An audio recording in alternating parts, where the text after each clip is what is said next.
Hi grammar students, this is Brian again. I'm just going to give a little video this time about the passive voice. And again, why is it important, why are we studying it, and so on. So as you know, the active voice and the passive voice are just sort of often two sides of the same coin. I might say, I wrote this book, and this book was written by me. They mean exactly the same thing, but there's a little bit of difference just in the grammar and even the kind of the sense. I wrote the book makes me very active, I did it. Versus this book was written by me, it has the same meaning, but it just makes that action seem a little bit less, well, we can say passive. That means the book was the one who was sort of written by me. And there are other examples. There are two sides of the same coin, okay? So that's one thing. And there are also some times when the passive voice is really our only option.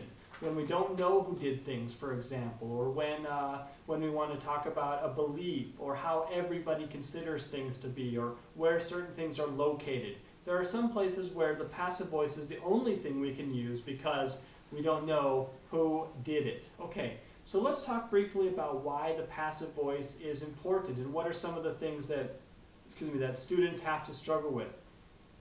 I think the first one is the form of the passive voice. Usually when you start learning grammar, you start with the active voice. I write, he writes, okay? And the passive voice comes a little bit later, and it's sort of taught as a more complicated way, it is written, or the book was written.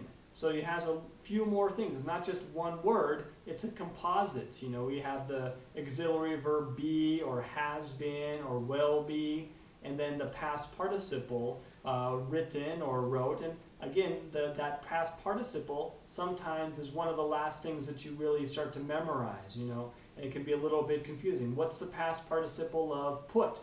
Put. It happens to be irregular.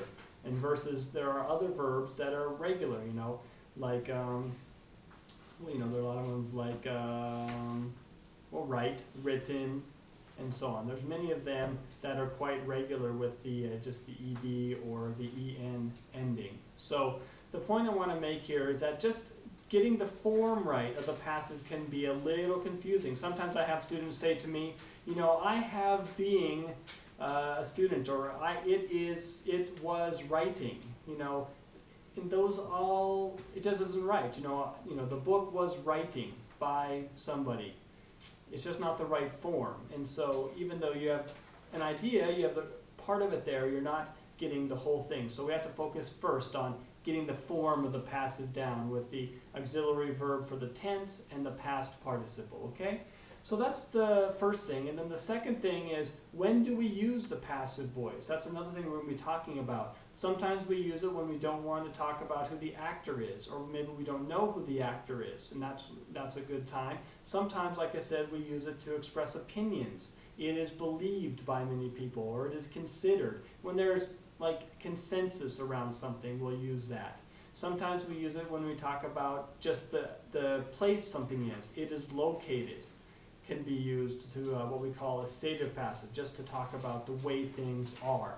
So we're going to be talking a little bit about when to use the passive voice in these chapters in our book, okay? The final thing I want to talk about is in writing. We're going to talk a lot about when to use the passive voice in writing. Generally speaking, in writing, we want to use the active voice whenever we can. It makes your writing feel more active, and that's what you want. You want to convey your ideas as actively as possible. But again, there are some times when you must use the passive voice, when it's the only real option you have. So we're going to be talking about those so that you can improve your writing style by using the passive voice appropriately. Okay?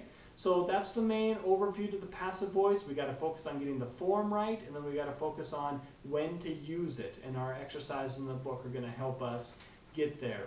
The last challenge I have, this little challenge, is pretty simple. I just want somebody, and I'll give a bonus to anybody, who comes up to me at the beginning of class, tells me where you were born and how you like to be treated by other people. Okay? There's again two uses of the passive voice that will help us just to have a conversation, and we'll go from there. Okay? Again, where you were born and how you like to be treated. All right? Take care.